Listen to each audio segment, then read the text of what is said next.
Hi guys, welcome to my birth vlog. I am trying to record this in my room. Sorry, I should have adjusted this before I started recording, but anyways, you probably want to see the little man. I'll show him at the end. He's napping right here. All right, so I want to try to keep this as succinct as possible, but somehow I doubt it will be. Oh my God, my glasses are dirty. No wonder I can't see. Take those off.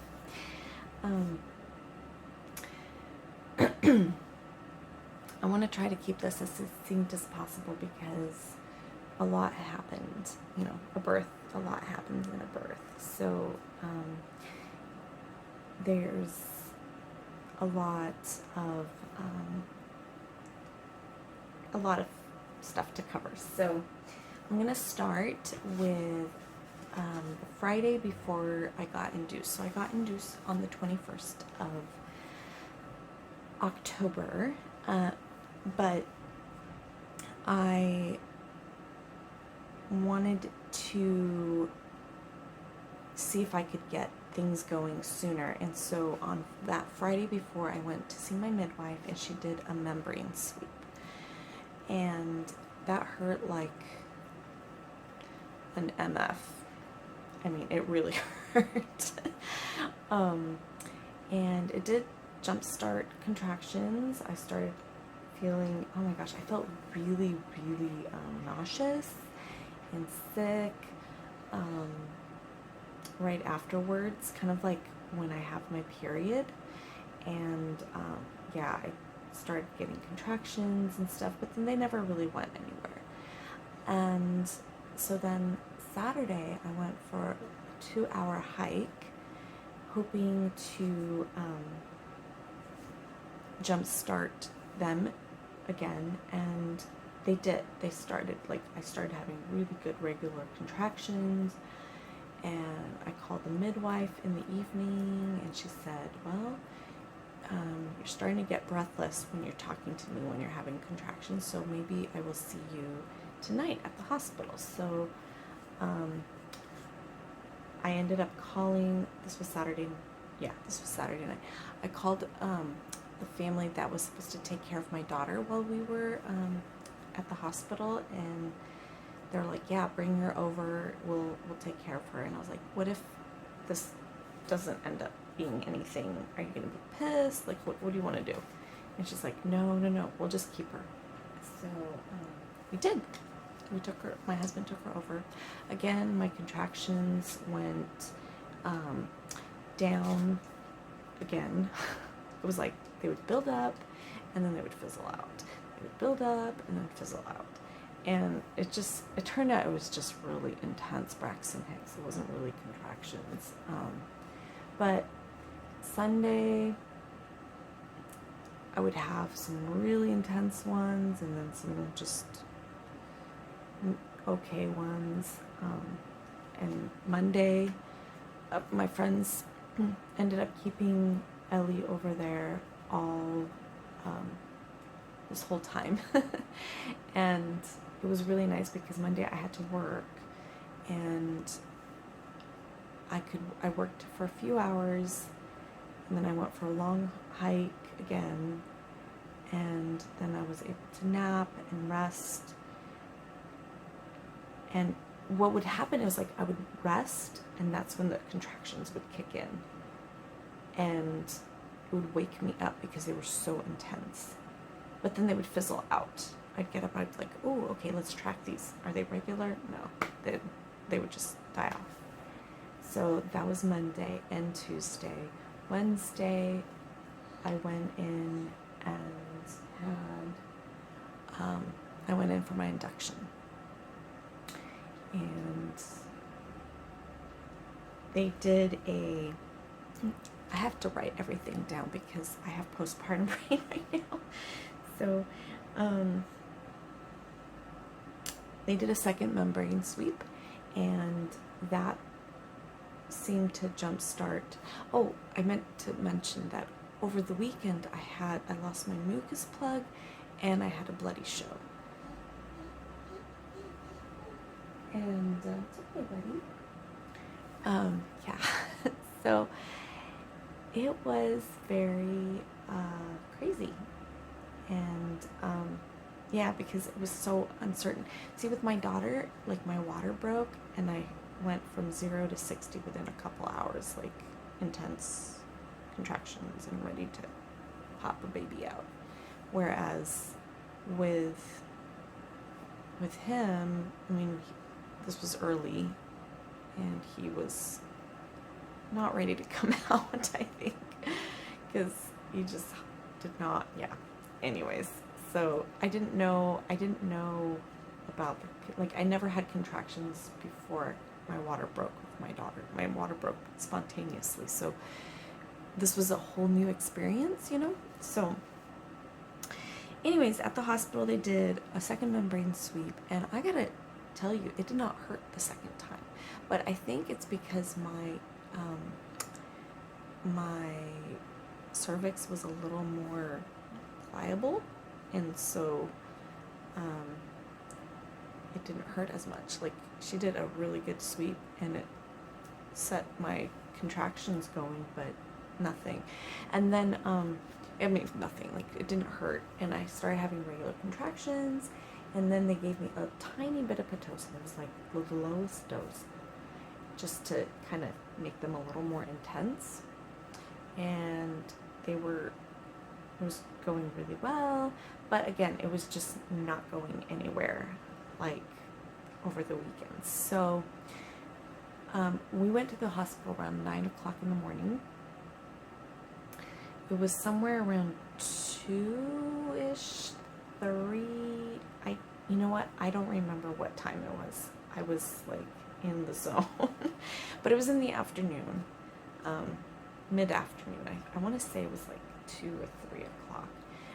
The midwife came in and she was saying, hey, we can continue doing the Pitocin, just upping it, and be here for 24 hours until your water breaks naturally, or I can do it for you and we can jumpstart this.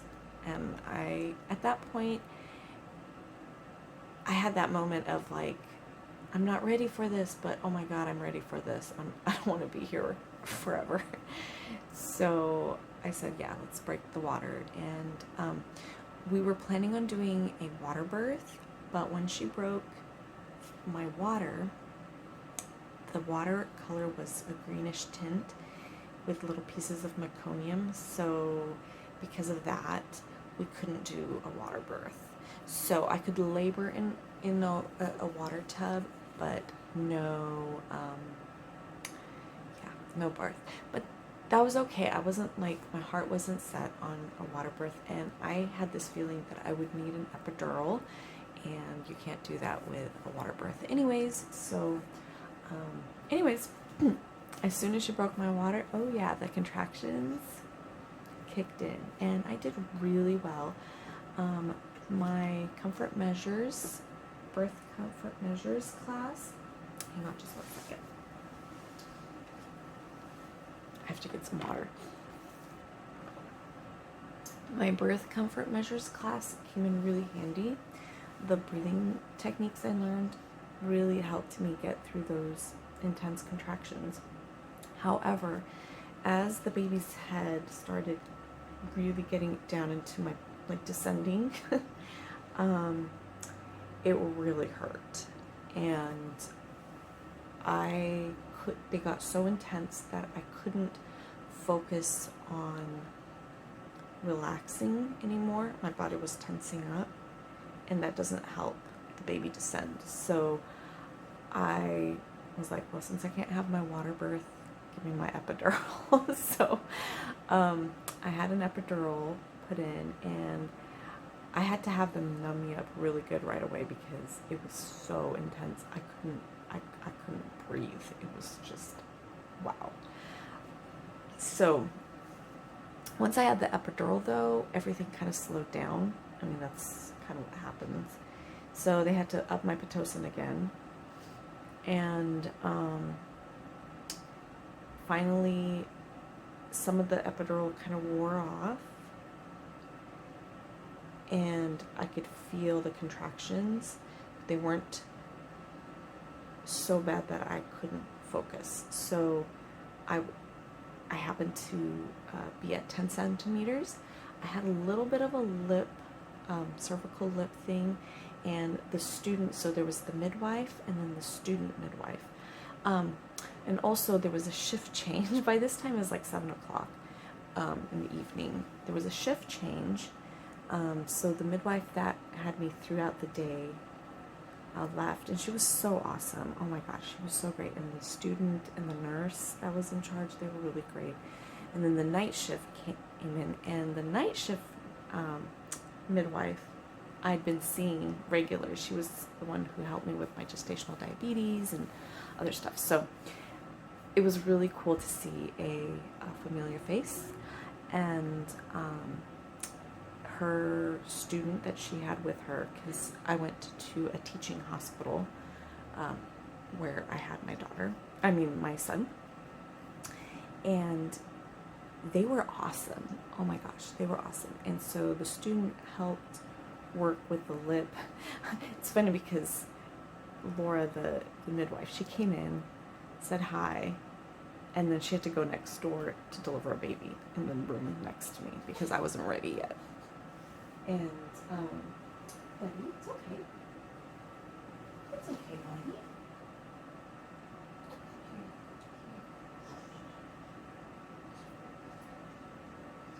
So, anyways, I'm gonna have to wrap this up because the little guy's waking up from his nap, probably because he can hear me talk.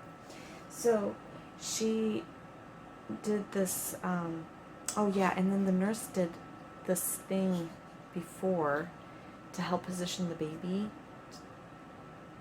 so he's facing backwards, coming through the birth canal.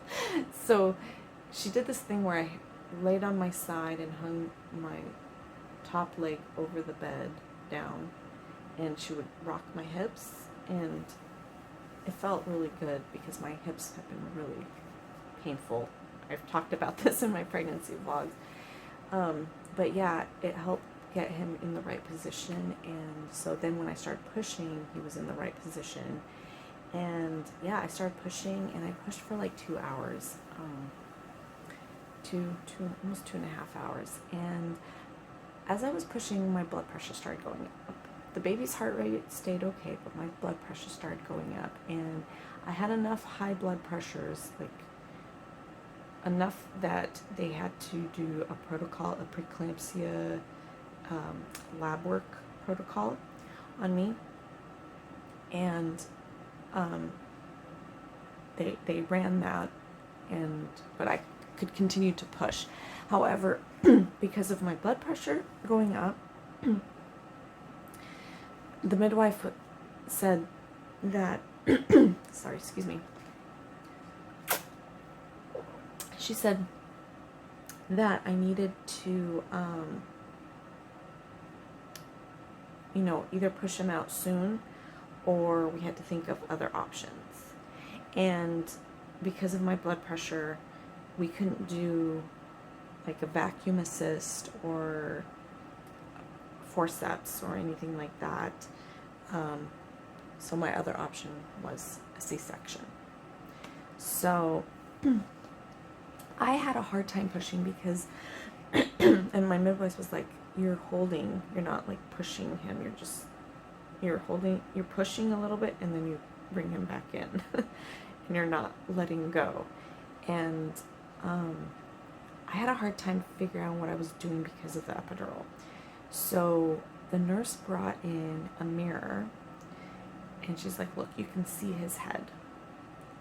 And so as I would see his head coming when I would push, I realized what sensation I needed to feel to know that I'm pushing correctly. And I think it was like 3 pushes and he was out. And I did it myself. I didn't have to have like assistance. I mean, the midwife caught the baby and put him on my chest.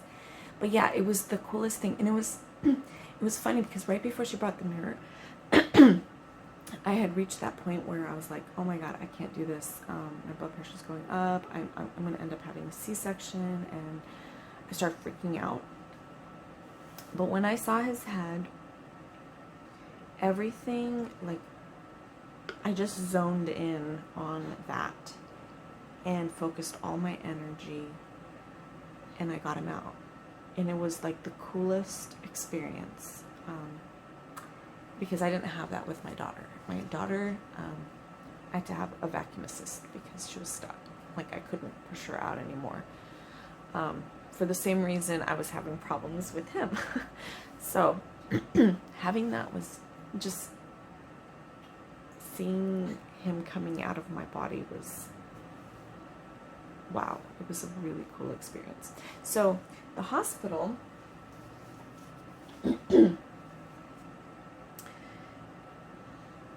excuse me, my gosh. So the positive things, the nursing staff and the midwives at the hospital were fan-freaking-tastic. Oh my gosh, they were so positive. They were so supportive. They just spoke only good words of encouragement to me the whole time. Like, you're so strong, Mama. Look at you. You're doing it. Like, oh my gosh, I'm just going to start crying just thinking about it. They were so supportive. I did not experience that with my daughter. And hearing all that positive messages was so empowering. And yeah, these are tears of joy because they were just awesome. The euphoria of birth, of being able to push him out without more medical interventions, and feel it. Oh my gosh, that was such a great feeling. I did not have that with my daughter. When my daughter came out, I just had the WTF just happened feeling, like, what just happened? I just, because I'd been in labor for like 36 hours. With him, it was just a little bit. I mean, it was a day, not even a full day. So, yeah, that was awesome. The hospital was amazing. They put him on my chest. They let the cord pulsate before they cut it. They did not wash him. They left him on my chest for a full hour. The first hour, I mean, like, they cleaned his nose and made sure he was breathing. You know, they checked his breathing and his heart rate, and he was fine. And they just left him on my chest. They said that this is what they do now because it actually helps the mom release the placenta faster and more safely if they leave the baby on the chest. Plus, it helps the baby regulate his temperature and heart rate and breathing by being on the mommy's chest. And he was 8 pounds, 13 ounces. And he was just the sweetest. Oh my gosh. And they also didn't wash him. Oh, hi. Hi there. Is you fussing? Sure. There he is. In the doctor tot. Hi, buddy. Oh, okay. All right, let's get you out. You're tired of laying here. Oh. Oh. Okay. Okay. So. Oh, baby.